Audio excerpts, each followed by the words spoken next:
खुदा ने आज तक उस कौम की हालत नहीं बदली, न हो जिसको ख्याल आप अपनी हालत के बदलने का। बहुत सब उछल रहे थे, मैं उम्मीद में था लोग बैठे रहेंगे, मैं उनसे कुछ पूछता नमाज में फर्ज कितने। जो कूद रहे थे यहाँ बैठे लौटे हमारे, जिन्होंने हिंदुस्तान के हर जलसों का सत्यानाश कर रखा है, इन बदबख्तों के इंतजार में था, लेकिन सब भाग गए।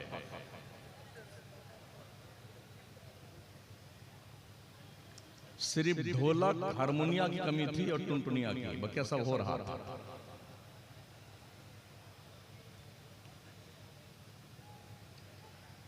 ऐसा मिजाज बिगाड़ा है लोगों तुमने,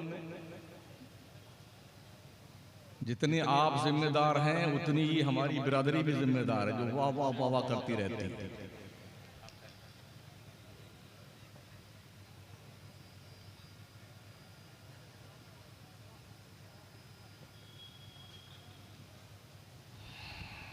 अपनी काबा की हिफाजत हमें खुद करनी है, अब अबाबीलों का लश्कर नहीं आने वाला। खुदा तुम्हें किसी तूफान से आशना कर दे कि तेरे बहर की मौजों में इनकलाब नहीं। तो इधर उधर की न बात कर, ये बता के कारवां क्यों लुटा। मुझे रहजनों से गरज नहीं, तेरी रहबरी का सवाल है।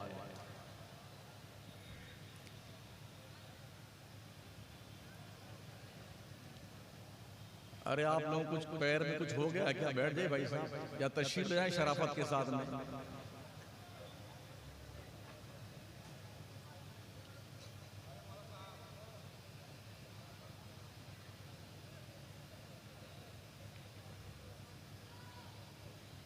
हमने जलसों को तफरीह तबाह के लिए बना लिया है, ज़हनी अय्याशी।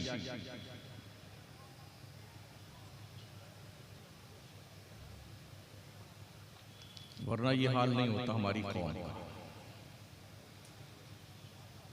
सबसे पहले मैं ये अर्ज कर देना चाहता हूं, जब पोस्टर छापे जाएं तो उलमा की तस्वीर न छापी जाए। तस्वीरों की इजाजत जरूरत शरइया की बुनियाद पर दी गई है। वहां कोई जरूरत नहीं थी कि पोस्टर में मौलाना लोगों के फोटो छापे जाते, जिसमें मैं भी छपा हुआ हूं। आइंदा जब जलसे करें तो इससे बाज रहें। दूसरी बात ये कहनी है आपसे, कम से कम जिम्मेदार उलमा को बुलाइए जो आपको दीन सिखाएं।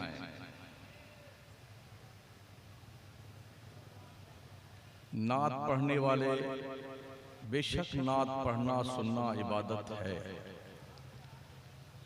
लेकिन नात इतनी ज्यादा हो जाए कि आदमी अपना असली मकसद ही भूल जाए, ये इबादत है। सारे लोग डांसर बन रहे थे, भी देखा था मैंने, ऐसे हिल रहे को मौका मिलता तो यही डांस करते ही। ये कौन लोग थे? कहीं जमीन से उगे थे ये लोग, या आसमान से बारिश की तरह बरसे थे ये लोग? हमारे ही लोग, हमारे ही बच्चे। मैंने इलाहाबाद में भी पूछा था कमेटी के नौजवानों से कि फर्ज कितना है नमाज में, शरायत नमाज बताओ। तो 15 मिनट के लिए ऐसे मुंडी झुकाए सब बैठे रहे। मैंने कहा दीन तुम्हें गवैये नहीं सिखाएंगे, जिम्मेदार उलमा सिखाएंगे। इसलिए जिम्मेदार उलमा का सिलेक्शन किया कीजिए जो दीन की और कौम के इस्लाह की बातें करें। समझ रहे हैं? और वक्त पे बुलाइए ताकि जागते हुए लोगों को कुछ बात सुना दी जाए। रात के उस वक्त में आपसे मुखातब हूं जब तकरीर खाई जाती है, सुनी नहीं जाती है। तो थोड़ी देर के लिए हमारी तकरीर खा लीजिए, ये सोच करके कि भाई सहरी का वक्त हो गया है, भले कल रोजा मत रखिएगा, मगर सहरी के वक्त जो है हमारी तकरीर थोड़ी खा लीजिए।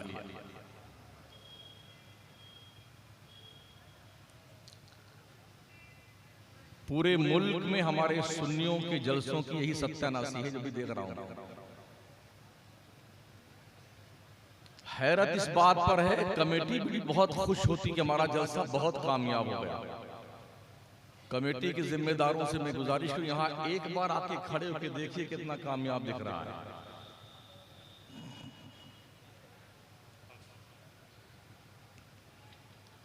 देवबंदी वहाबी अपने जलसे मगरिब से इशा तक कर लेता है, 10 बजे रात तक कर लेता है, और इतना कामयाब जलसे करता है कि आप 50 साल से सत्यानाशी कर रहे हो ना, उनके बराबर काम नहीं कर सकते हो।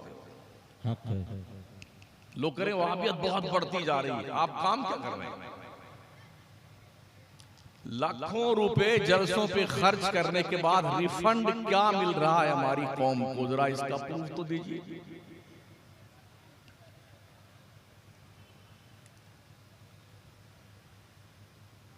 क्या फायदा होगा जलसे से? आप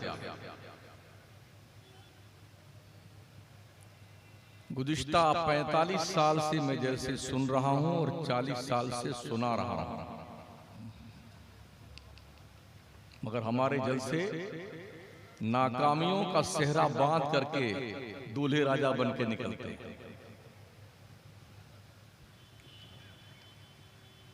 सुबह फजर में भी टन मार के सोएंगे बेटे सारे सुन्नी इल्ला माशाअल्लाह, और फिर कसम खुदा कितना आया रात में, अरे खूब नारे लगे, खूब नारे लगे।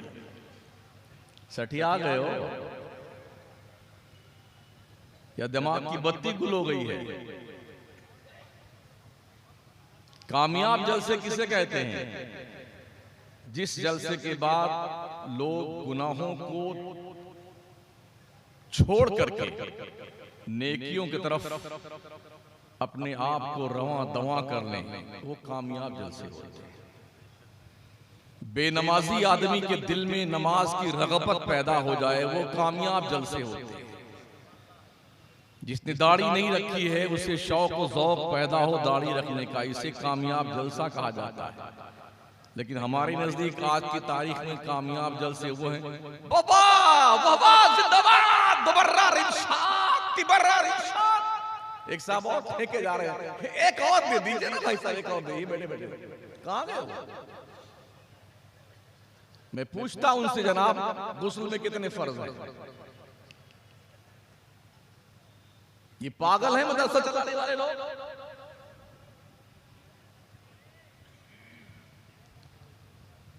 ये सूखी रोटियां खा करके कुरान अजीम के 30 पारे अपने सीने में महफूज करने वाले ये बेवकूफ है।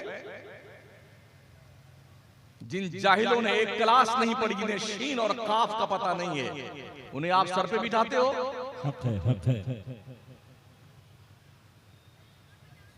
जिनकी रातें कुरान पढ़ने में गुजरती हैं, जिनके दिन कुरान पढ़ने में गुजरते हैं, कभी गौर किया आपने इनका रुतबा क्या है, इनका मकाम क्या है? चंदे कर लिए, जलसे कर लिए, हड़बोंग मचा ली, बहुत कामयाब जलसा हुआ। हिंदुस्तान के पाटिया से सुन्नियों तुम साफ होते जा रहे हो, वहां भी गधे की तरह पूरी सुन्नियत चरता हुआ जा रहा है। इसलिए कि तुमने अपना ट्रैक छोड़ दिया है। तुम्हें जो करना चाहिए था वो तुम करना भूल गए, नहीं छोड़ दिया तुमने करना, और तुमने ये समझ लिया कि शायद जलसे में खूब नारे लगा देना यही सुन्नियत के कामयाबी की जमानत है। रॉन्ग नंबर है, नॉनसेंस। ये जलसे की कामयाबी नहीं है, पैसे की बर्बादी है, बर्बादी।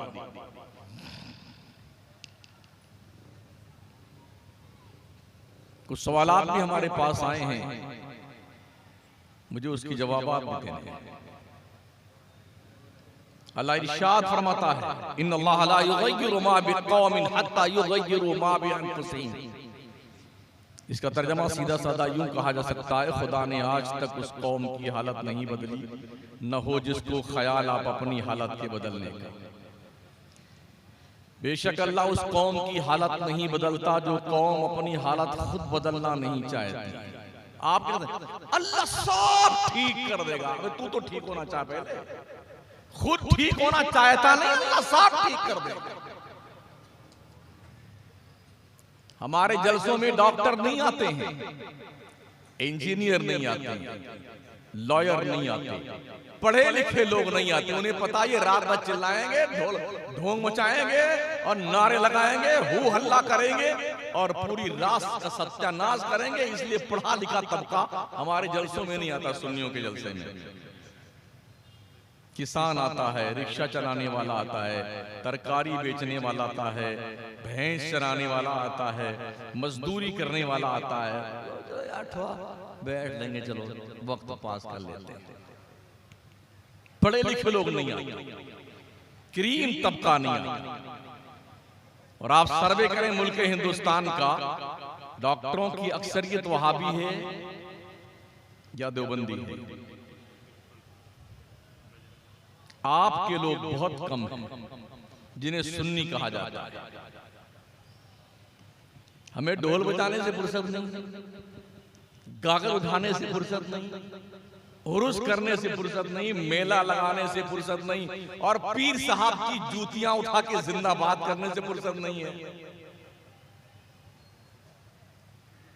ये हमारी कंडीशन है जिससे हम पूरे मुल्क में दो चार हैं।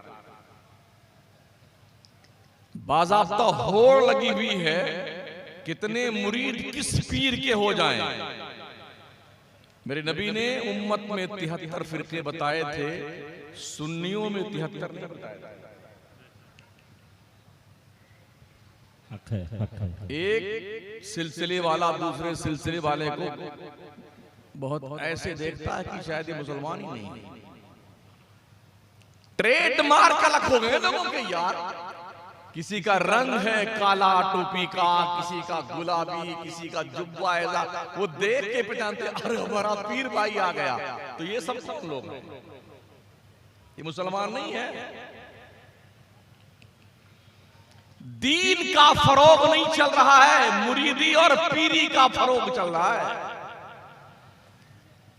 हमारा नकीब इजलास भी खूब अशार पढ़ता पीर की शान में, शोरा भी खूब मनकबत पढ़ता। अच्छा, कोई शायर रात भर नबी की नात पढ़ता रहे, जल्दी एक बंदा नहीं उठेगा। और पीर की शान में एक मिसरा पढ़ दे ना, बेटे ऐसे नाचते हुए रुपया गड्डी गड्डी लेके आते हैं, पगला गए।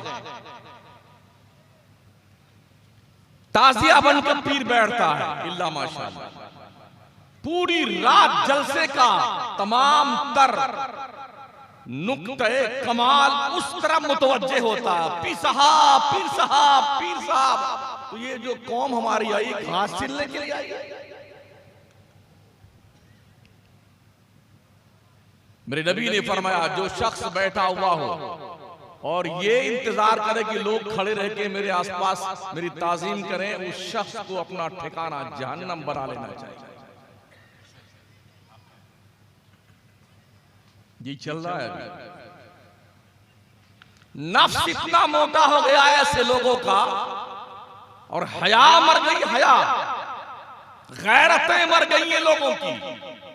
वो इसी ताक में रहते हैं कि कौन मौलवी ने हमारी तारीफ की और कौन ने नहीं की है, किस शायर ने करी है, किस शायर नहीं करी है, उसको निगाह में रखते हैं। जिस इलाके में वो इमाम होगा, मौलाना होगा, तो जुगाड़ लगाएंगे अपने मुरीदों से, इसको निकलवा, कम वक्त कैसे, इसने हमारी तारीफ क्यों नहीं की। ये चक्कर चल रहा भाई साहब। मुझसे कहा गया था आप तालीम पर, क्वालिफिकेशन पे गुफ्तगू कीजिएगा। इरादा तो मेरा यही था और है भी, मगर मैं सोचता हूं कि खुदावंदा ये तेरे सादा दिल बंदे किधर जाएं कि दरवेशी भी अय्यारी है, सुल्तानी भी अय्यारी। किसको समझाएं तालीम क्या है, इन खाली खाली कुर्सियों को? किसको समझाएं दुनिया क्वालिफिकेशन की बुनियाद पर चांद पे कमंदे डाल रही है, इन खाली खाली कुर्सियों को? किसको समझाएं दुनिया मार्केटिंग के मैदान में मुसलमानों से लाखों मील दूर जा चुकी है? हमसे आगे किसको समझाया जाए? हमारी दुकान पंचर की है, पान की है, गोली मूंगफली की है, पॉलिश करने वाले की है, हजाम की दुकान हमारी जिंदाबाद, क्या कहना। और बिरादराने वतन की दुकानें आप देखिए, ये दिन क्यों आए हमारे? कभी सोचा, कभी गौर किया? वैसे जिस वक्त मैं बैठा हूं, आपसे मुखातब हूं, ऐसा ही है जैसे किसी गुंबद पर अखरोट गिराए जाएं तो गुंबद के ऊपर एक भी नहीं रुकता, सब नीचे में आता है। अब कितना पल्ले पड़ेगी मेरी तकरीर आज की आपके, मुझे कुछ पता नहीं है। अभी मैं तकरार कर रहा हूं आपसे, तकरीर शुरू नहीं करी। थोड़ा टेम्परेचर नाप लूं आपका कितना डिग्री है तो गुफ्तगू करूं मैं आपसे। चूंकि पूरे मुल्क में जाता हूं, इसलिए पूरे मुल्क के हालात का मुझे अंदाजा है। हर जगह मुसलमान इसी तबाही का शिकार है, हमारा सुन्नी मुसलमान। गैरों के यहां यह बात नहीं है, बड़ा सिस्टमेटिक जलसा करते हैं और पोस्टर में 8 लाइन में अलकाब नहीं लिखते हैं वो। हमारे यहाँ तो 5 लाइन में अल्लामा, फहामा, खतीबे दौरा, और ये फलाने हैं, फाते हिंदुस्तान, फाते पाकिस्तान, फाते कब्रिस्तान, जाने क्या क्या। उसके बाद इसमें गिरामी तशरीफ लाता है, पढ़ने वाला भूल जाए इसमें हजरत कौन है। सच है।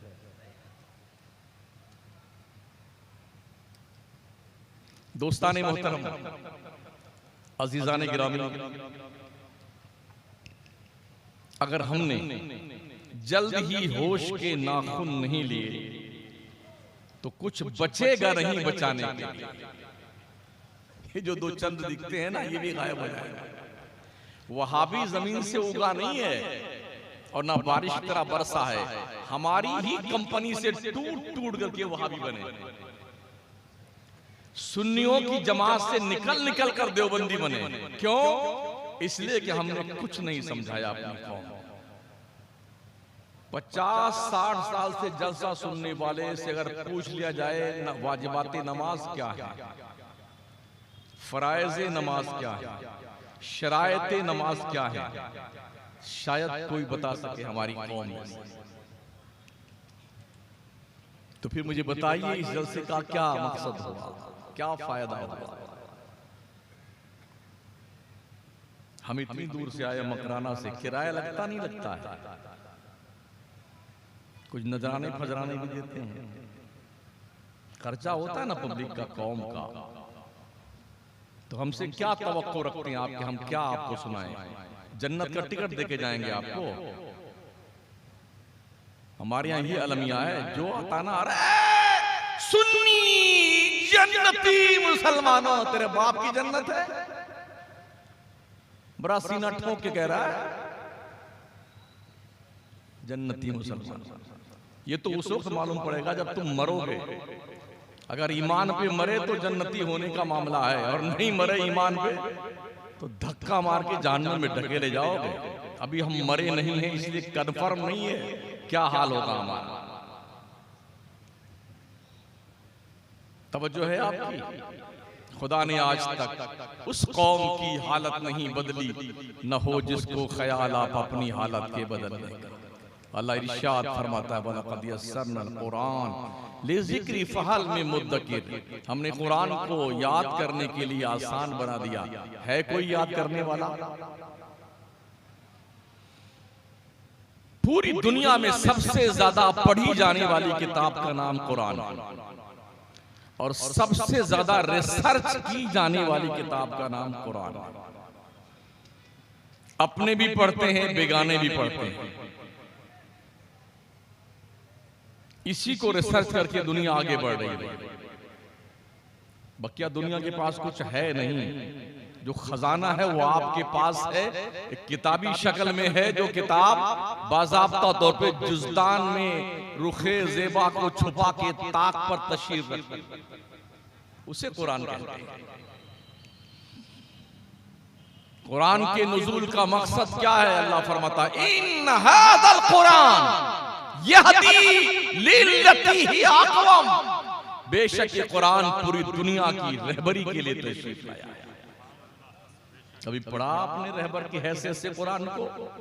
अखबार चाटने वालों, मतन हाशिया बैन सुतूर सब खा जाने वालों, और होटलों पे बैठ के चौपाल लगा करके दुनिया के इंसानों को डायरेक्शन देने वालों, कभी कुरान भी पढ़ लिया करो, तुम्हें पता चले तुम्हारे रब ने तुम्हें क्या कहा है। पढ़ा करो कुरान। कुरान सिर्फ तुम्हारे मुर्दों की बख्शिश करवाने नहीं आया है, कुरान तुम्हें जमीन से उठा के अर्श की बुलंदियों तक ले जाने के लिए आया है। कुरान तुम्हें कारे मजल्लत से निकाल करके इज्जतो आबरू के नुक्ते कमाल पे भेजने के लिए आया है। कुरान तुम्हें तुम्हारी डूबती हुई कश्ती को साहिले मकसूद से हमकिनार करने के लिए आया है। कभी पढ़ तो सही कुरान बंदे। हमारे तशरीफ आवरी से पहले दुनिया ने तरक्कियात के जीने तय नहीं किए थे, इसलिए कि तरक्कियों के सारे दरवाजे कुरान के पास मौजूद थे। मेरे हुजूर के आने से पहले दुनिया ने आइटम बम नहीं बनाया, लॉन्चर नहीं बनाया, मिसाइल नहीं बनाया, पेट्रियट नहीं बनाए, स्कट मिसाइल नहीं बनाए, पेट्रोल डीजल गैस और घासलेट नहीं तलाश किया। हमारे नबी की तशरीफ आवरी से पहले दुनिया ने मादनियात के खजाने नहीं निकाले। हमारे नबी की तशरीफ आवरी से पहले दुनिया ने सितारों की गर्दिश का पता नहीं लगाया। हमारे नबी की तशरीफ आवरी से पहले सूरज के शुआओं को गिरफ्तार नहीं किया। हमारे नबी की तशरीफ आवरी से पहले चांद पे प्लॉटिंग नहीं की गई। हमारे नबी की तशरीफ आवरी से पहले ये पता नहीं लगाया जा सका कि ये सितारे पैदा कब होते हैं, इनकी उम्रें कितनी कितनी हैं, बूढ़ा कब होता है, जवान कब होता है, मरता कब है। ये सारे तरक्की के दरवाजे कुरान की दहलीज़े करम से खुलते हैं। जिस कौम के पास इस खजाने की चाबी है वो कौम गवैया बन गई है, नचनिया बन गई है, ढोलक बजाने वाली बन गई है, मक्कार बन गई है, बदमाश बन गई है, आवारा फिक्र की मालिक बन गई है। तरक्की मुल्क के कौम हिंदुस्तान की मुस्लिम कौम की कहां से होगी? तलाशो अपने आप को, कहां खड़े हुए हैं आप, ढूंढिए अपने आप। हमारे पास जन्नत का टिकट नहीं है। अगर आप इस फॉर्म में हैं कि हम खान साहब हैं, हम अंसारी साहब हैं, हम फलाने डकाने साहब हैं, इस्लाम में कोई साहब नहीं होता है, एक ही साहब होता है। उसके लिए अल्लाह ने फरमाया या अय्युहन नास इन्ना खलकनाकुम मिन ज़करिन व उन्सा व जअलनाकुम शुअबन व क़बाइला लितआरफू इन्न अक्रमकुम इंदल्लाहि अतकाकुम। ए लोगों, हमने तुम्हें एक माँ और एक बाप से, एक मर्द एक औरत से पैदा किया है। हमने तुम्हारे गिरोह और कबीले बनाए हैं ओनली फॉर इंट्रोडक्शन। तुम में का बड़ा आदमी वो है जो अल्लाह से सबसे ज्यादा डरता है। पैसों की बुनियाद पर कोई बड़ा नहीं होता है, कबीला और खानदान बड़ा होने की बुनियाद पर कोई बड़ा नहीं होता है, अच्छे ओहदे मिल जाने से कोई बड़ा नहीं होता है। इसका तजर्बा आप यूं भी कर सकते हैं, जैसे ही बड़ा मरे कि छोटा मरे, खान साहब मरे चाहे अंसारी साहब मरे, मिनिस्टर साहब मरे चाहे चौकीदार साहब मरे, मरते ही लोग क्या कहते हैं? डेड बॉडी है, अरे मुर्दा है। कोई ये नहीं कहता खान साहब है, कोई ये नहीं कहता अंसारी साहब है, कोई नहीं कहता ये फलाने मिनिस्टर साहब और प्रधान जी हैं। लोग क्या कहते हैं? अरे मुर्दा मुर्दा मुर्दा।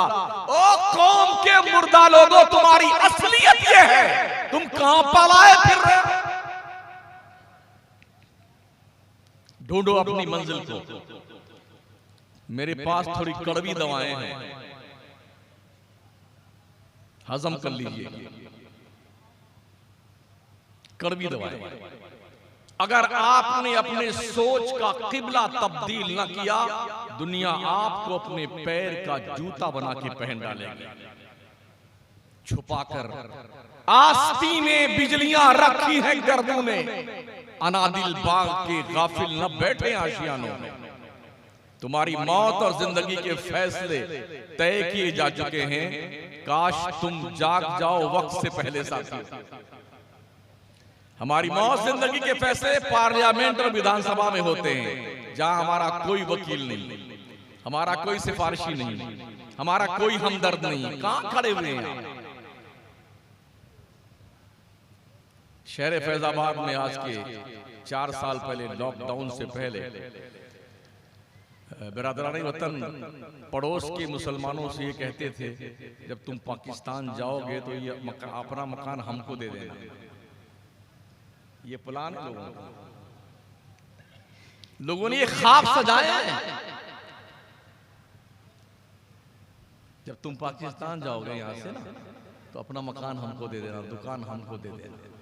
मतलब ये कि लोगों ने ये ठान लिया कि इनको पाकिस्तान भेजा जाए, जबकि हमें पाकिस्तान से क्या ताल्लुक? हम क्या जाने पाकिस्तान किधर है? तुमने बनाया, तुम जानो पाकिस्तान को, हमने थोड़ी बनाया। हम ख्वाजा के हिंदुस्तान में रहते हैं, भारत के एक एक सेंटीमीटर की जमीन के हिफाजत करने का शौक और हौसला रखते हैं। हमें ये सोचना होगा कि हम अगर पढ़े लिखेंगे नहीं ना, तो याद रखना दोस्तों, याद रखना, आपको सिर्फ और सिर्फ अंग्रेजों के दौर की याद ताजा करा दी जाए, गुलामी की जिंदगी बसर करने के लिए तैयार हो जाए। 12वीं क्लास तक पहुंचते पहुंचते हमारे मुसलमानों के बच्चे 14% ड्रॉप आउट हो जाते हैं, आगे नहीं पढ़ते हैं वो। और बच्चियां वो आगे पढ़ाई जाती हैं, रहने वाली हैं गया की, पढ़ रही हैं दिल्ली, रहने वाली हैं यहाँ की, पढ़ रही हैं पंचगनी, रहने वाली यहाँ की हैं, पढ़ रही हैं मुस्लिम यूनिवर्सिटी में। शेयरिंग बेस पे कमरे होते हैं, एक कमरे में एक लड़की और 3 लड़के, 2 लड़की और 4 लड़के। किराया महंगा है ना? क्या आप सोच सकते हैं इस कंडीशन में एक लड़की अजनबी, 2 लड़के अजनबी, 2 लड़कियां अजनबी, 3 लड़के अजनबी, और सोशल मीडिया के इस दौर में कि मोबाइल के ऊपर फिंगरप्रिंट के नीचे जहन्नम का शोले जवाला दहक रहा है। क्या आप तसव्वुर कर सकते हैं आबरू महफूज रहेगी किसी की? बाप सोचता है मेरी बेटी कॉलेज पढ़ रही है, मेरी गुड़िया ओहो पंचगनी पढ़ने गई, मेरी लाडली शहजादी ओहो दिल्ली पढ़ रही है, बड़े खुश हैं।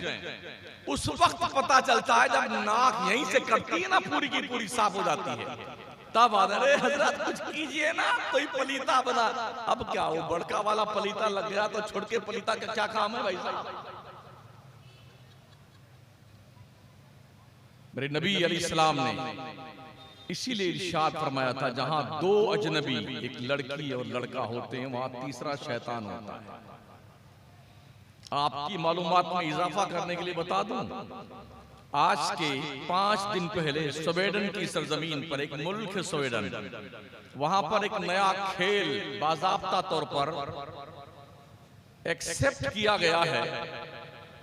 स्टेडियम के अंदर बीच मैदान में लड़का और लड़की मादरजाद नंगे होकर के जिमा करेंगे, हम बिस्तरी करेंगे, और पूरा स्टेडियम का मर्द औरत बैठ के उसके इस नंगेपन का तमाशा देखेगा। 8 तारीख शायद अब लग गई है, आज ही वो खेल होने वाला स्वीडन में। मेरी नबी ने फरमाया था, कयामत उस वक्त तक कायम नहीं होगी जब तक मर्द औरत ऐसे ही जुफ्ती ना कर लगे जैसे कुत्ते और गधे जुफ्ती करते हैं ओपनली। वो आज शुरू हो रहा है, 2:45 बज रहे हैं, 8 तारीख लग गई है, आज ही के डेट में ये खेल होने वाला है। भरे मजमा में दिन के उजाले में ये खेल खेला जाएगा। गवर्नमेंट ने इसे मान्यता दी और बाज़ाब्ता तौर पर लाइसेंस जारी किया है। उनके नाम लिखे जा रहे हैं जो इस तरह नंगे होकर के लड़के और लड़कियां जवान आएंगे और बीच मैदान में अंदर चारों तरफ से इंसानों का हुजूम होगा और बीच में एक दूसरे के साथ वो हम बिस्तरी करेंगे। ये दौर आ चुका है। कयामत की निशानियां एक के बाद एक जाहिर हो रही हैं। इसलिए साथियों, कुछ सोचो, कुछ गौर करो। कम से कम अपने बच्चों को तो आप बचा सकते हैं। अपने बच्चों के हाथ में मोबाइल नहीं, कलम दीजिए।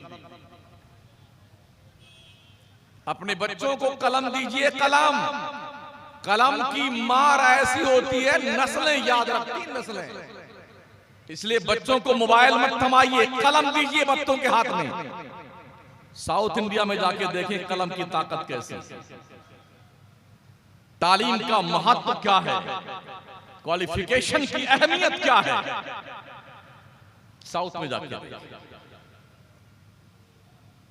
मुसलमान सबसे ज्यादा जाहिल है। 2% मुसलमानों की आबादी में क्वालिफिकेशन पाया जाता है। 2%। 2% हम मस्जिद के नमाजी भी हैं, 2% हमारी क्वालिफिकेशन भी है। इसीलिए 2% हमारी गवर्नमेंट की नौकरी में नुमाइंदगी भी है।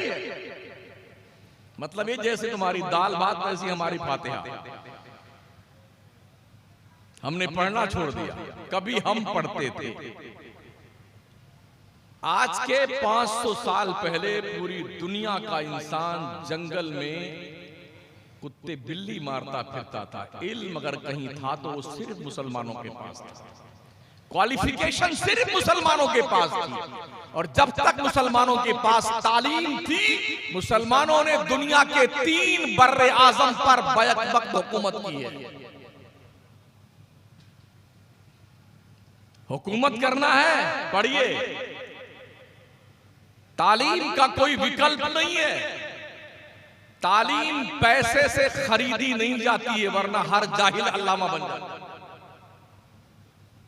हमने देखा है बड़े बड़े शहरों में अरबपति आदमी है, भंगार है, चिंदी की दुकान है, बड़े बड़े गोदाम के मालिक हैं, मगर जब सिग्नेचर करने की बारी आती है तो जैसे टिटहरी की टांग नहीं होती, ऐसे करता है।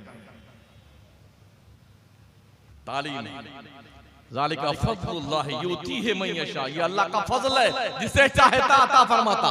जो बोझ पहाड़ बर्दाश्त न कर सका, वो बोझ मुस्लिम कौम के इन 7 बच्चों ने अपने सीने पे बर्दाश्त किया। कुरान के 30 पारे, इन उलमा और हुफ़ाज़ की मेहनत को आप सराहना दीजिए कि इन्होंने इनके दिलों पे कुरान के 30 पारों की तहरीर लिखी है। जानती है कौन है? अल्लाह के नबी फरमाते हैं, तालिबान उलूम नबविया के पैरों के नीचे फरिश्ते पर बिछाते हैं। इनका मकाम समझा? आका फरमाते हैं, खैरुकुम मन तअल्लमल कुरान व अल्लमा, तुम में का सबसे बेहतर आदमी वो है जो कुरान सीखता है, कुरान सिखाता है। ओ कॉन्वेंट की लाइन में लगने वालों, जैसे आज तुम कॉन्वेंट स्कूल की लाइन में लग के डोनेशन दे करके, जी हुजूरी करके अपने गुड्डू मियां का एडमिशन करवाते हो ना, ऐसे कभी यूरोप का अंग्रेज करतबा के मदरसे में लाइन में खड़ा रह करके मदरसे में एडमिशन कराने के लिए आता था। और जब उसका मदरसे में एडमिशन होता था ना, तो यूरोप में खुशियां मनाई जाती थी, हमारे बच्चे का एडमिशन मदरसे में हो गया। और फिर जब वो पढ़ के जाता था तो और खुशियां मनाई जाती थी। दुनिया ने हमें, दुनिया को हमने चलने का शऊर दिया है, दुनिया को हमने जमीन के पैमाइश का मैप दिया है, नापने का इल्म दिया है। दुनिया को हम मुसलमानों ने जमीन के अंदर पाए जाने वाले खजानों का पता बताया है। दुनिया के सबसे बड़े बड़े और सबसे पहले साइंटिस्ट मुसलमान थे। आज हमारी कौम का स्कूल का स्टूडेंट, कॉलेज पढ़ने वाला, यूनिवर्सिटी में पढ़ने वाला बड़ा ताज्जुब में, और यार आइंस्टाइन कितना काबिल आदमी था, गैलीलियो कितना माइंडेड आदमी था। महोदय जी अपनी तारीख पढ़िए, ये गैलीलियो और आइंस्टाइन मुस्लिम साइंसदानों के दहलीज पे बैठ के कशकोले गदाई लेके भीख मांग करके साइंटिस्ट बने। पढ़िए अल-बैरूनी को, पढ़िए इब्न सीना को, पढ़िए खवारज़मी को। सैकड़ों वो साइंसदान मुस्लिम हैं जिन्होंने दुनिया को जीने का शऊर दिया है, जिनकी किताबें आज भी कैम्ब्रिज यूनिवर्सिटी में पढ़ाई जाती है, मुस्लिम साइंसदानों की किताबें लिखी हुई। हम घसियारे बन गए, गवैये बन गए और उछलने कूदने वाले बने, वबा वबा करके अपनी जिंदगी जमाने वाले बन गए, तो दुनिया ने हमें पैर की जूती बना दी। ये हालात हमारे, इसका जिम्मेदार कोई नहीं है, आप खुद हैं। उलमा बेचारे बड़ी मेहनत से छोटे छोटे मदरसे चला रहे हैं, छोटे छोटे मदरसे बड़ी जान फशानी से, और यहाँ भी कोई चंदा उंदा लेने आ जाए ना तो ऐसे लगता कि मौत आ गई सेठ साहब को, मौत आ गई। अभी जो नाच नाच के पैसे लुटा रहे थे यहाँ, इनसे करते थे कि मदरसा जामे तो सुफा को चंदा दे दीजिए ना, तो ऐसे मुंडी लड़का के होंठ लड़का के बैठे मर्द सूरदा जैसे देखते ही नहीं, ऐसे करता।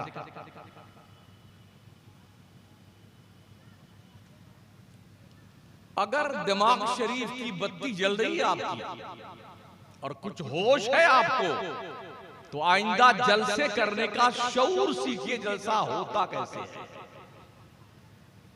और जलसे 12 बजे से 1 बजे तक फुल स्टॉप कर दिए जाएं, ताकि आदमी तकरीर सुन भी ले, जाके सो भी ले, फजर की नमाज भी पढ़ ले, और धंधा बिजनेस और नौकरी पे जाए तो ऊँघता न रहे वहां पे वो।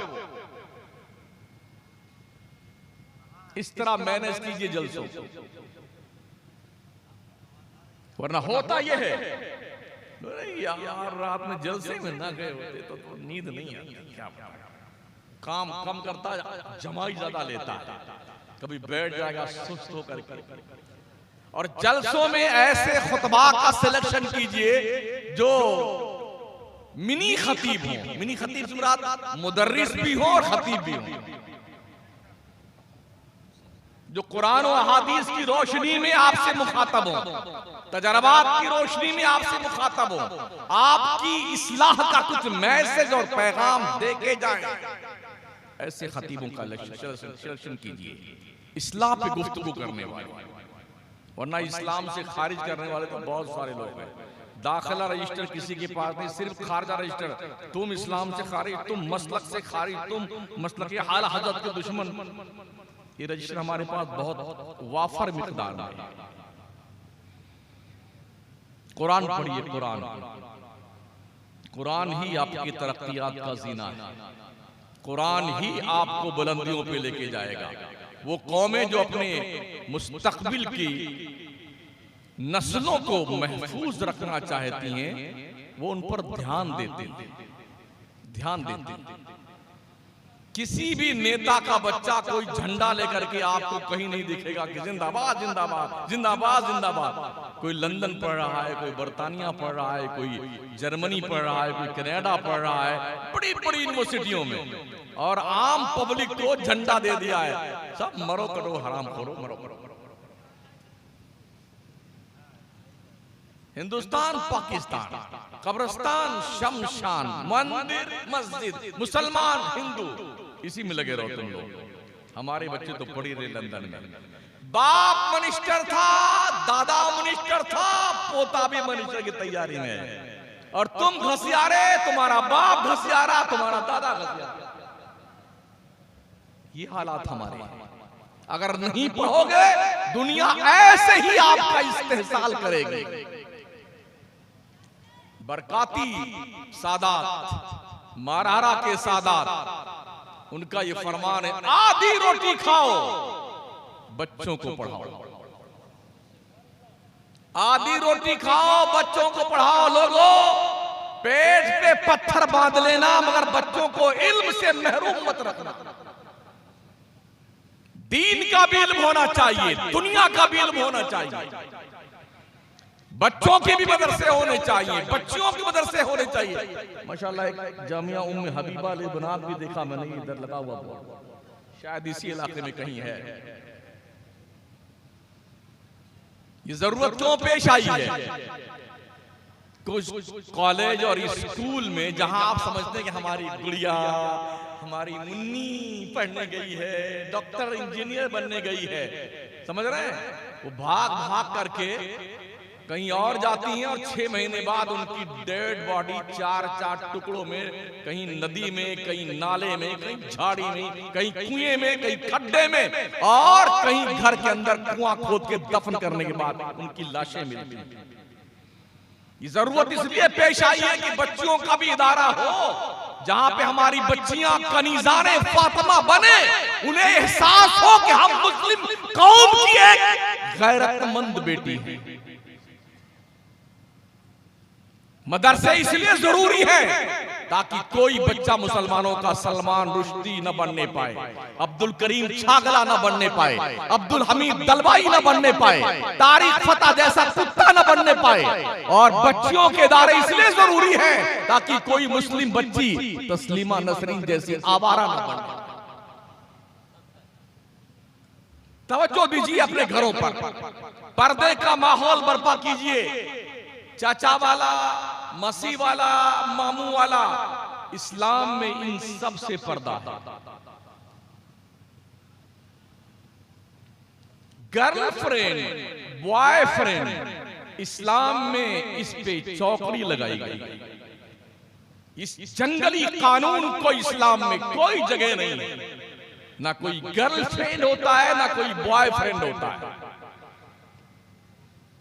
हम भी रोज चलते हैं ना, रोज कभी ट्रेन में, कभी प्लेन में, देखते हैं स्कूल और कॉलेज यूनिवर्सिटी के बच्चे भ्रमण पे निकलते हैं। भ्रमण पे कोई कुल्लू मनाली जा रहा होता है, कोई कश्मीर जा रहा होता है, 50 आदमी बच्चों का टोला है, कोई आबू रोड घूमने जा रहा है, तो एक एक बोगी में भरे रहते हैं बेटे।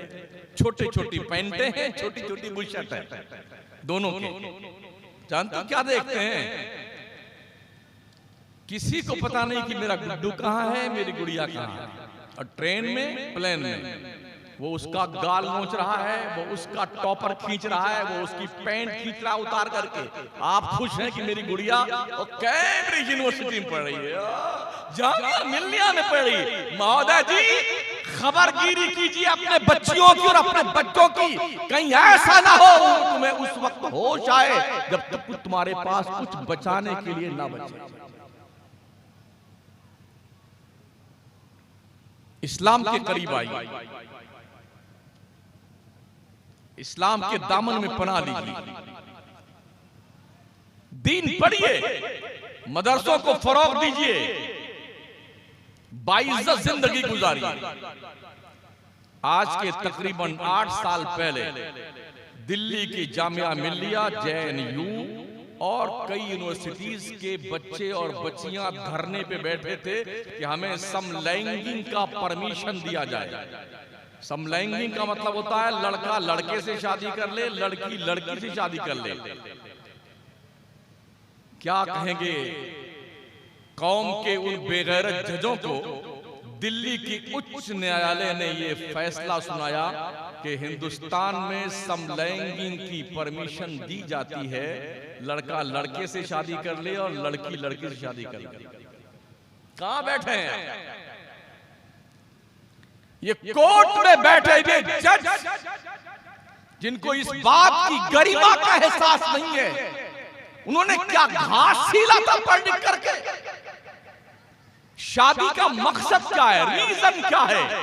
चाहे वो हिंदू लॉ हो या मुस्लिम लॉ हो, शादी का एक ही रीजन है, बच्चे पैदा हो, नस्लें फरोग पाएं, हमारी नस्ल की अफजाइश हो। ये मकसद शादी का है। लड़का लड़की से शादी, लड़के से शादी करेगा और लड़की लड़की से शादी करेगी, तो कौन सी नस्ल मार जाएगी? मैं पागलों की बात नहीं करता हूं, घसियारों की बात नहीं करता हूं, हाई कोर्ट में बैठ करके फैसला देने वाले गधे जजों की बात करता हूं। जजों की, जिन्होंने फैसले सुनाए 4 साल पहले, लॉकडाउन से पहले।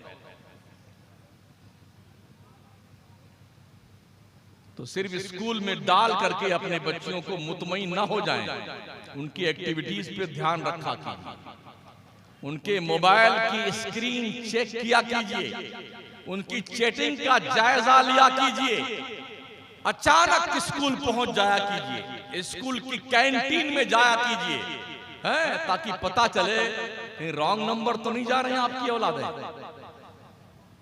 यही होता है, पहले आइसक्रीम खिलाई जाती है, फिर गोलगप्पे खिलाए जाते हैं, और फिर बिरयानी खिलाई जाती है होटलों पर जाके, हाँ, और फिर उसके बाद मोहब्बत की पेंगे बढ़ाई जाती है।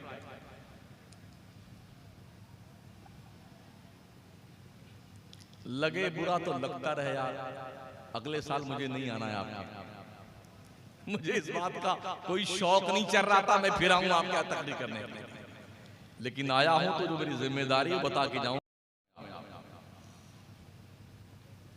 इस्लाम ने अपने मानने वालों को हुक्म दिया, बंदो सुनो सुनो, नून वल कलमी वमा यस्तुरून, कसम है कलम की, कलम जो कुछ भी लिखता है, रब ने इस कलम की कसम उठाई, दम है इस कलम में। जब जज सिर्फ कलम ही चलाता है, वकील कलम ही चलाता है, सीआईडी कलम ही चलाता है, इंटेलिजेंस ब्यूरो कलम चलाता है, खुफिया विभाग कलम चलाता है, और जिंदगियां तबाही के दहाने पे डाल देता है।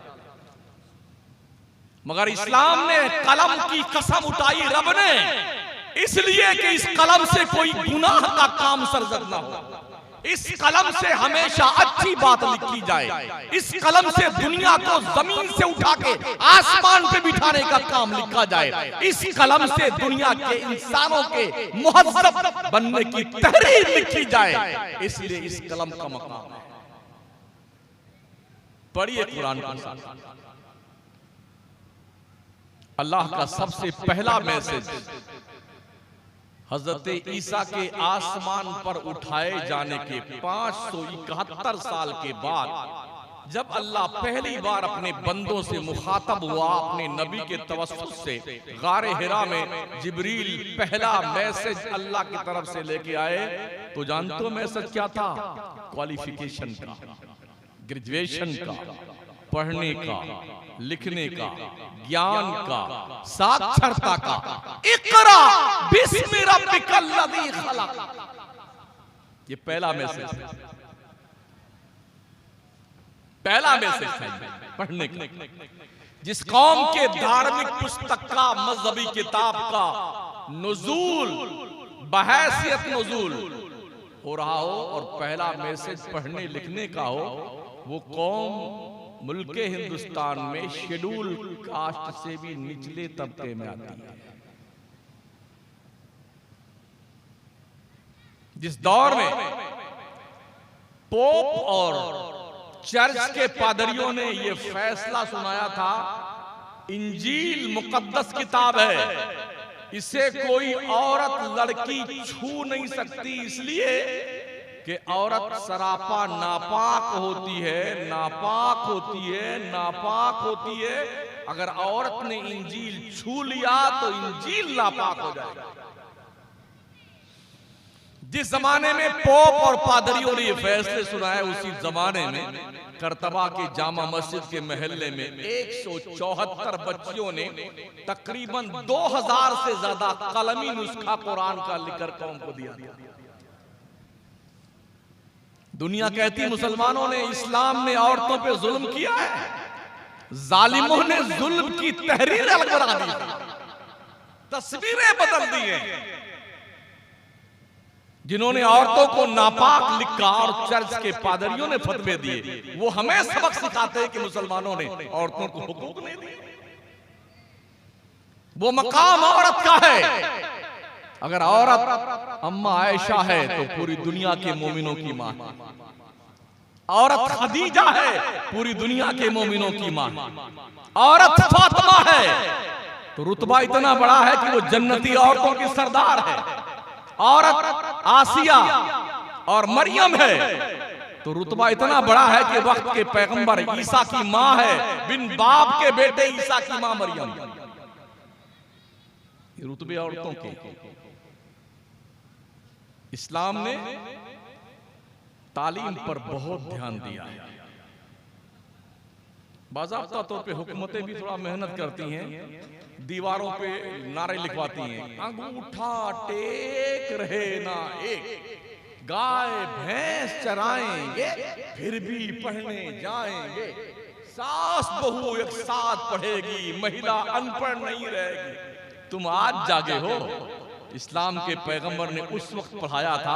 अजिल्ले सहाबे के बाद जब किसी मसले में उलझ जाते थे तो अम्मा आयशा की दहलीज पे आकर के कशकोले गदाई लेके सवाल का तस्फिया किया करते थे। ये रुतबा इस्लाम ने औरतों को बहुत पहले दिया है।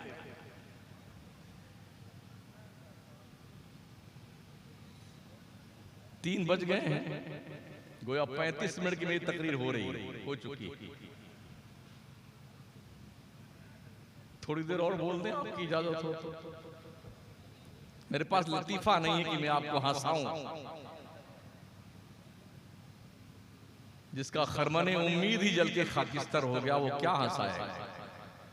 जिस कौम का बैतुल मक़दिस 90 साल से गैरों के कब्जे में हो, क्या हंसाएगा। जिस कौम की बच्चियां और जवान और बूढ़ी औरतें बैतुल मक़दिस के सहन में रोज गोलियों का निशाना बनती हूं, वो कौम को क्या हंसाएगा। जिस कौम के लोगों का हाल इजराइल की सरजमीन पर जहन्नम जैसा, वो क्या हंसाएगा। जिस कौम के तकरीबन 10 लाख यतीम बच्चे मुल्क के शाम के तुर्की में पलते हो, वो क्या हंसाएगा आपको।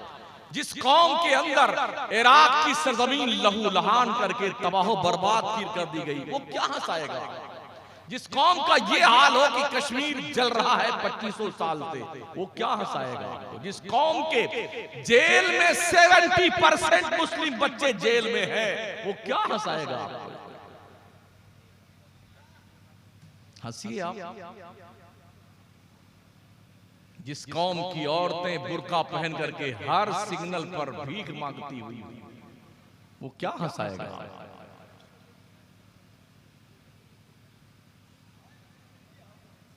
जिस कौम के ये हालात हैं कि वो अपने मजहब तक को नहीं जानती, जो कौम, उसे हंसाया जाए।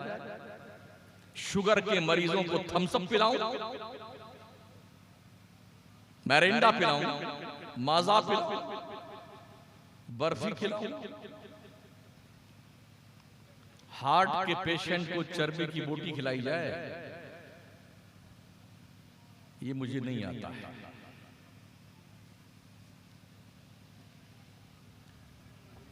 हम नहीं छोड़ेंगे बात बरमला कहना, हाँ नहीं शियार अपना दर्द को दवा कहना। हमें एंटीबायोटिक दवा देनी नहीं आती है, जहां जख्म है उसी की सफाई करके मरहम लगाना हमारा काम है, ताकि मर्ज जल्दी ठीक हो। पूरे मुल्क में तन्हा इस नौयत का मैं अकेला मुकर्रिर हूं।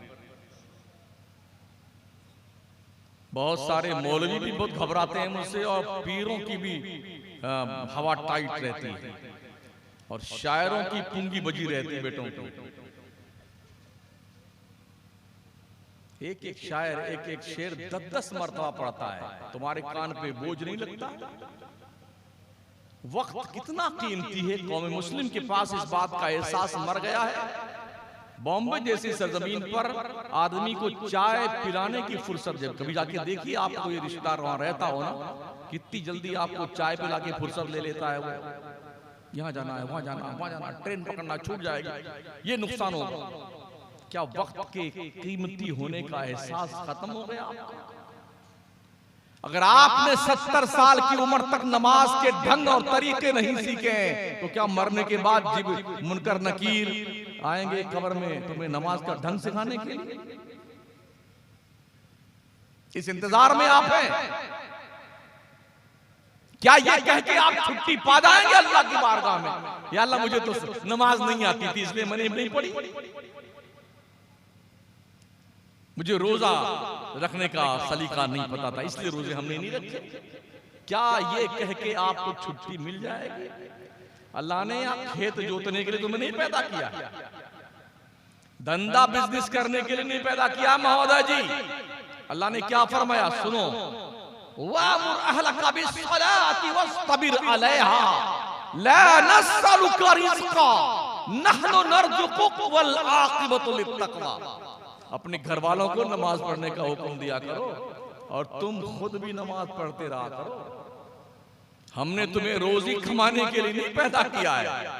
अल्लाह कहता रोजी हम तुम्हें देंगे, परहेजगार बन जा, मेरा तकवा पैदा कर ले, मेरा डर पैदा कर ले।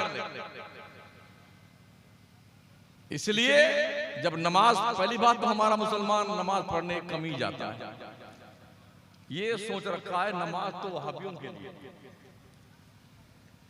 हमारे लिए क्या है?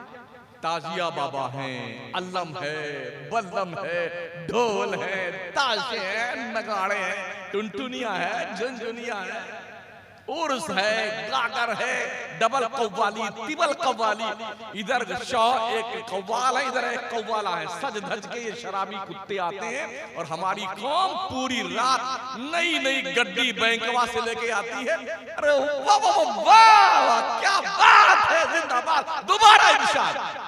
और एक को मरतबा अगर वो कव्वाला नाम लेने उस पगलाए हुए सेठवा का ना, तो वो और नाच के घूमता, क्या नाम ले लिया मुहतरमा ने। मैं करंट इश्यूज पे गुफ्तगू करता हूं, बाउंसर नहीं फेंकना मुझे आता। जिन हालात से हम दो चार हैं हम उसका इलाज कर रहे हैं। अगर तुम किसी मजार पर एक बार भी जिंदगी में ना जाओ, अल्लाह कभी नहीं पूछेगा तुमसे तुम फला मजार पे क्यों नहीं गए। तुमने जिंदगी में एक बार फातिहा नहीं दिलाई, अल्लाह कभी नहीं पूछेगा तुमने फातिहा क्यों नहीं दिलाई। तुम किसी से मुरीद थे कि नहीं थे, अल्लाह कभी नहीं पूछेगा तुम किससे मुरीद थे। अल्लाह ये जरूर पूछेगा रोज़े महशर कि जां गुदास बुअद अव्वली पुरशिशे नमाज बुअद। सबसे पहले नमाज के बारे में अल्लाह पूछेगा। हदीस शरीफ में आका अलैहिस्सलाम के फरमान आली शान का मफहूम सुनिए। आका फरमाते हैं जब तक बंदा अल्लाह को ये ना बता देगा उसने जिंदगी कहां और कैसे गुजारी है, उसे कदम उठाने का हुक्म नहीं दिया जाएगा। और कोई बाईपास रास्ता भी भागने का उधर नहीं है।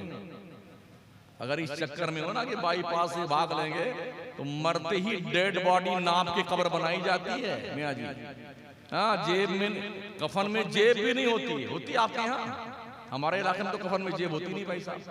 चलो अब्बा मर गए हैं तो दो चार जेब में 1-2 लाख रुपया रख देते हैं, अंदर कुछ परचेटिंग वोटिंग कर लेंगे जाकर के अंदर।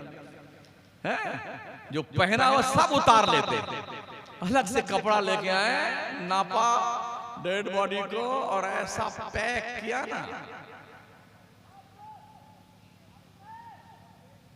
बस अगर कहीं थोड़ा सा भी खुला रहता है ना, जितने इंजीनियर आसपास खड़े रहेंगे ना, कब्र के इंजीनियर, जो काम आधे घंटे में होता है वो 1.5 घंटे में होता है। अरे थोड़ी टेढ़ी हो गई, उसको सीधा कीजिए ना। मरदूद नमाज नहीं पढ़ेगा, डायरेक्शन देगा।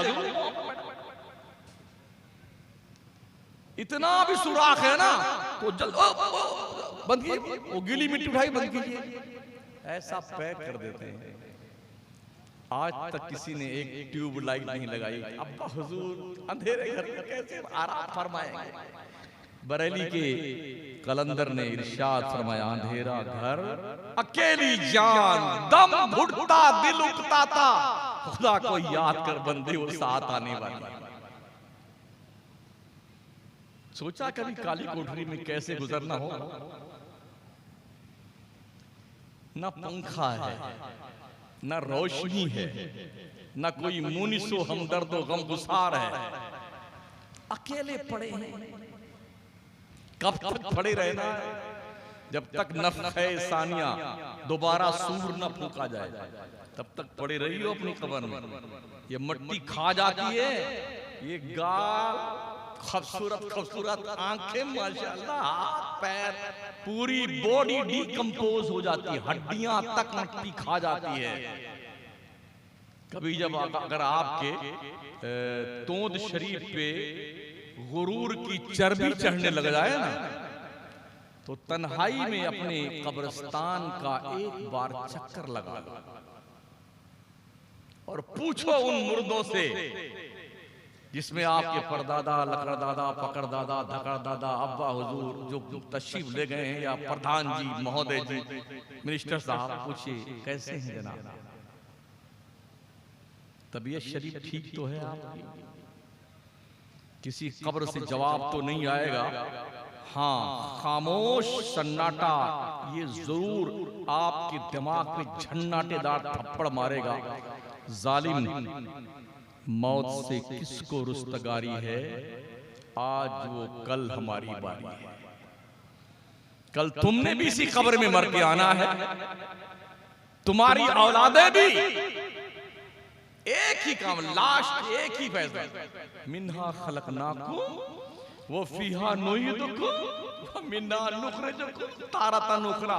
अब्बा आप जानो, आपकी कब्र जाने, हम तो चले बिल्डिंग बांटने के लिए, खेत बांटने के लिए, खजाना बांटने के लिए।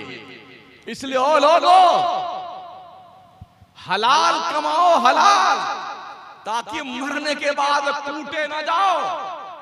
जो गोश्त हराम पैसों से परवान चढ़ता है, उसे जहन्नम में जाने से कोई रोक नहीं सकता है।